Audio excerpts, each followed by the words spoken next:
Keringat memang pada dasarnya fungsinya itu termoregulasi. Ketika dikeluarkan oleh tubuh, maka dia akan membawa serta gerahnya, panasnya di dalam tubuh kita bersama dengan keringat tersebut nguap keluar. Tapi juga bisa berfungsi sebagai respon psikologis. Jadi ketika kita lagi stres, deg-degan, gitu. Misalnya kita mau pidato gitu, kita deg-degan, kan bisa keringetan, basah gitu kan. Tapi bisa juga keringat itu keluar untuk melindungi tubuh kita supaya bakteri, virus, jamur atau mungkin kotoran-kotoran yang berpotensi membahayakan tubuh kita nggak langsung masuk. Ini sebenarnya badan kita berkeringat loh. Tanpa kita sadari. Sekarang. Ini kan kita pegang setiap saat. Keringatnya banyak, tapi sebelumnya nggak pernah. Terus keringatnya dingin, terus kok agak sesek, terus dadanya sakit. Jangan-jangan sakit jantung.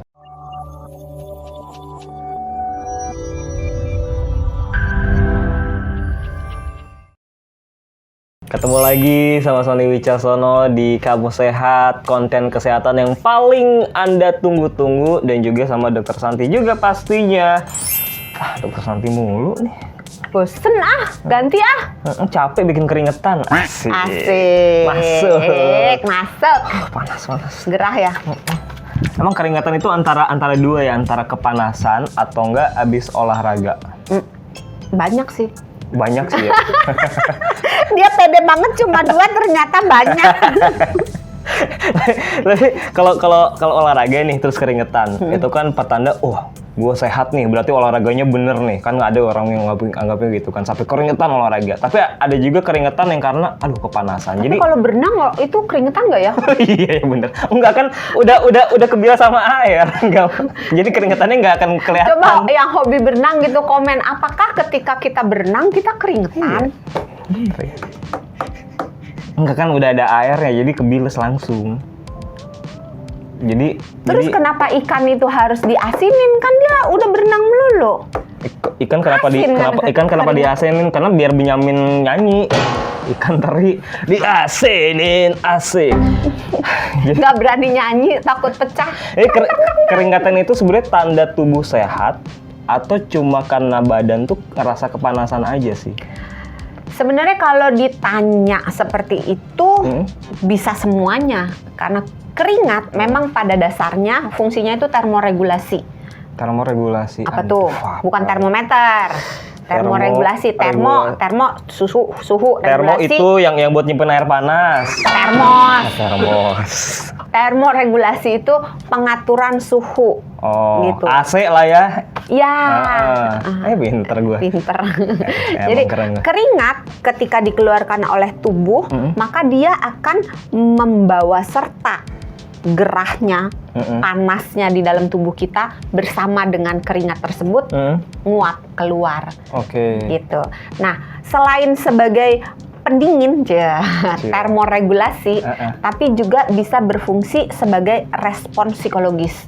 Jadi ketika kita lagi stres, deg-degan, gitu. Misalnya kita mau pidato gitu, kita deg-degan, kan bisa keringetan, basah gitu kan. Atau dipanggil bos, kan keringetan. Nah, keringat itu merupakan respons atas sesuatu yang secara psikologis kita rasakan. Bisa depresi, biasanya stres sih, atau marah gitu kan. Itu keluar sebagai respons. Tapi bisa juga keringat itu keluar untuk melindungi tubuh kita sebagai barrier, skin barrier. Kecantikan banget, skincare banget nih gitu ya. Tapi bukan skin barrier yang itu lain. Ini sebagai perisai bagi kulit kita supaya bakteri, virus, jamur atau mungkin kotoran-kotoran yang berpotensi membahayakan tubuh kita nggak langsung masuk. Karena ini sebenarnya badan kita berkeringat loh. Tanpa kita sadari. Sekarang. Ini kan kita pegang setiap saat. Badan kita setiap saat ditutup oleh keringat. Seluruh badan kita. Satu hari satu fun fact guys, ternyata setiap saat 24 jam badan kita keringetan. Setiap saat 24 jam itu badan kita, walaupun kita raba nggak ada keringetnya. Karena keringet yang keluar itu begitu encer dan mudah menguap dan sedikit, sangat sedikit. Tapi kalau dikumpulin sehari 500 ml. Oh, setengah liter itu. 500 mililiter. Kalau kopi udah kembung itu setengah liter. Iya, makanya. Iya. Fun fact banget tuh ya. Iya, jadi tanpa kita sadari itu keluar. Terus satu lagi terakhir. Lagi. Fungsi udah ketahuan mulutnya udah komacamit saya. Satu lagi. Fungsi keringat itu walaupun dia sekunder, kecil banget, sedikit banget, tapi dia juga punya fungsi untuk ekskresi hasil metabolisme, ekskresi mungkin zat-zat yang tidak diinginkan dari badan, walaupun fungsi utama membuang racun itu tetap nomor 1 dipegang ginjal, nomor 2 dipegang liver. Jadi dia sedikit, tapi ada fungsi untuk ngeluarin racun. Oke, ada orang yang gampang banget keringetan, artinya keringetannya keluar. Iya. Ada juga orang yang bahkan hampir nggak pernah keringetan, udah olahraga segimanapun juga nggak pernah keringetan. Ningrat. Hah, kok ningrat? Apa hubungannya? Kan nggak kerja gitu kan, kalau orang ningrat itu kan nggak kerja, tempatnya adem gitu, nggak bercanda. Dia udah bengong aja, kirain ada darah ningrat gitu apa gitu. Kenapa ada orang yang kebagi seperti itu? Ada yang gampang ada? Itu namanya nasib. Oh, bukan karena ya Allah dikirain tuh ya dokter tuh bilangnya karena ada masalah kesehatan gitu atau apa? Beneran. Jadi banyak kelenjar keringat yang memproduksi keringat. Terus tempat di mana kelenjar keringat itu paling banyak keaktifan kelenjar keringat itu sebagian ditentukan oleh gen. Jadi memang bawaannya dari nenek moyangnya itu memang keringetannya banyak, jadi jumlah keringatnya banyak, kelenjar keringat yang aktif itu banyak, ya dia dengan sendirinya akan lebih mudah berkeringat dibanding dengan yang kalau nenek moyangnya enggak. Jadi itu ada faktor keturunan, walaupun bukan satu-satunya faktor. Jadi bukan enggak kenapa-napa tuh ya, bukan artinya ada masalah kesehatan atau apa gitu. Bisa kenapa-kenapa, bisa nggak kenapa-napa. Oh, kalau yang bisa kenapa-napanya? Kalau yang bisa kenapa-napa, yang nggak kenapa-napanya masih belum selesai. Nggak mau, langsung bisa kenapa-napanya aja. Belum nggak selesai. Nggak menarik ya kenapa-napa. Yang nggak kenapa-kenapanya itu. Kan nggak kenapa-napa, kenapa harus dibahas? Kenapa yang nggak kenapa-napa harus dibahas? Kenapa yang nggak kenapa-kenapa itu dibahas, sementara yang kenapa-kenapa itu nggak kenapa-kenapa dibahas gitu. Iya. Kenapa coba? Kan itu. Iya juga ya. Iya. Kalau nggak kenapa-napa ya udah, orang nggak kenapa-napa, kenapa harus dibahasnya kenapa-kenapa? Iya juga ya. Ya udah deh, kita bahas yang kenapa-kenapa. Bagus. Yang kenapa-kenapa?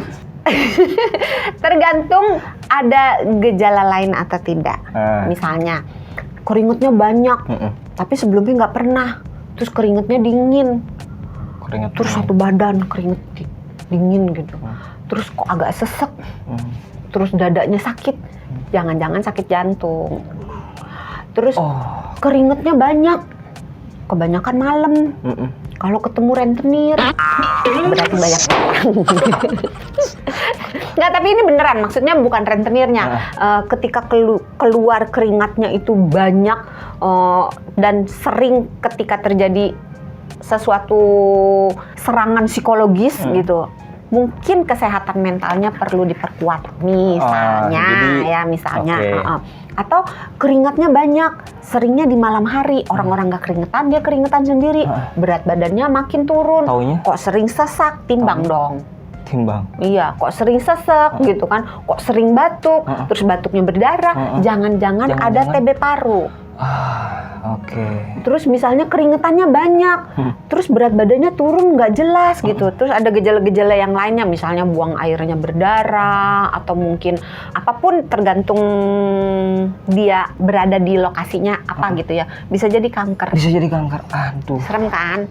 Ada juga yang keringetan malam-malam. Padahal dia nggak kenapa-napa, badan kurus, semuanya sehat. Sama siapa? Jangan-jangan ketemu setan. Sama kayak keringetan. Iya kan? Itu mah lari. Tapi bisa juga dia nggak lari, dia kaget dong. Gitu kan, tuh setan yang lari. Setannya takut. Dia kalau kaget mukanya serem gitu, lebih serem dari gue. Ini keringetan loh saya. Keringetan. Ngadepin dosen keringetan ya. Kalau keringetannya karena belum selesai. Pengen. Kan tadi kan yang kenapa-kenapa gitu kan. Terus Udah, misalnya belum makannya beres. banyak, Oh, ada ya, lagi. ada lagi. Oh, ya, Misalnya biasanya sering makanya. keringetan, makannya banyak, berat badan turun, jangan-jangan hipertiroid. Waduh. Banyak loh pasien hipertiroid yang tidak menyadari, dipikirnya oh dia mah metabolisnya bagus, oh makannya banyak, nggak gemuk-gemuk, bagus dia badannya. Ternyata hipertiroid harus diobatin. Kalau nggak diobatin nanti satu badan rusak gitu. Atau pada orang diabetes keringet dingin, gemeteran, lapar, keleyengan, jangan-jangan hipoglikemia. Banyak kan kenapa-kenapanya? Ada lagi keringetan malam-malam, Dok. Kan tadi udah kabur ketemu setan. Dia keringetan malam-malam nggak kenapa-napa, badan sehat. Oh, tahunya AC-nya Makan belum sate nyala, ya? AC-nya belum nyala. Kirain makan sate kelolotan cabe. AC-nya nyala. Belum nyala soalnya. Udah jangan-jangannya udah beres ya. Tapi kalau di Bandung kan nggak pakai AC juga nggak keringetan. Orang Iya. Bandung nyawa. Saya 25 tahun hidup di Bandung. Nggak punya AC. Nggak punya AC. Ngapain punya AC, nggak kepake juga. Kalau olahraga, keringetan itu sebenarnya wajar nggak sih keringetannya banyak banget gitu? Kadang ada olahraganya cuman intensitasnya Tergantung ringan. olahraganya sih. Enggak. Kalau catur ya nggak keringetan. Oh iya. Terus kalau olahraganya E-sport. jalannya cuma jalan ringan, olahraga yang sangat ringan, misalnya cuman jalan kecepatannya tuh lamban banget, walaupun dia lama dia tidak keringetan. Tapi ada yang diem aja udah basah banget. Itu sebenarnya normal atau enggak? Wajar atau enggak? Tergantung penyebabnya. Oh, tergantung penyebabnya. Bisa wajar, bisa tidak. Kalau yang wajar, Kalau keringetnya banyak, nggak ngapa-ngapain. iya nggak apa-ngapain. Bisa aja AC-nya belum nyala. Belum nyala. Atau dia makan seblak sate. Atau iya dia makan kepedesan. Nah. Atau dia lagi dihukum sama gurunya. Duduk doang tapi di tengah lapangan siang-siang. Atau lagi rapat nggak bisa keluar nahan kencing lah. Kan lo keringetan bisa. tuh. Terus bosnya galak lagi. Nah, gitu. Takutan kan, Nah, jadi stres kan, bisa keringetan. Itu kalau yang tidak wajar kenapa? Kalau yang tidak wajar, yaitu yang disertai dengan gejala-gejala yang lain itu Oh, yang tadi ya. Nah itu nggak wajar. Oke. Apakah keringat banyak juga artinya pembakaran lemak di tubuhnya lebih banyak juga? Sejalan Belum nggak? tentu. Oh, belum tentu. Belum tentu. Tergantung. Kadang orang mengasosiasikan, oh keringat makin banyak, berarti berat badan turun, berarti pembakaran lemak banyak. Tergantung. Apakah keringat itu keluar sebagai respons dari aktivitas tubuh, atau memang dari keluarnya air dari dalam tubuh dalam upaya mendinginkan badan. Misalnya sauna. Oh iya. Sauna keringetannya banyak. Benar. Iya kan? Tapi berat badannya relatif tidak banyak mengalami perubahan karena yang keluar itu cuma keringat. Dia minum sebentar lagi juga udah balik lagi berat badannya gitu. Terus misalnya yang nggak keringetan tapi berat badannya turun, dia jalannya santai. Tapi dari pagi sampai sore dia jalan dalam keadaan puasa, terjadi pembakaran lemak.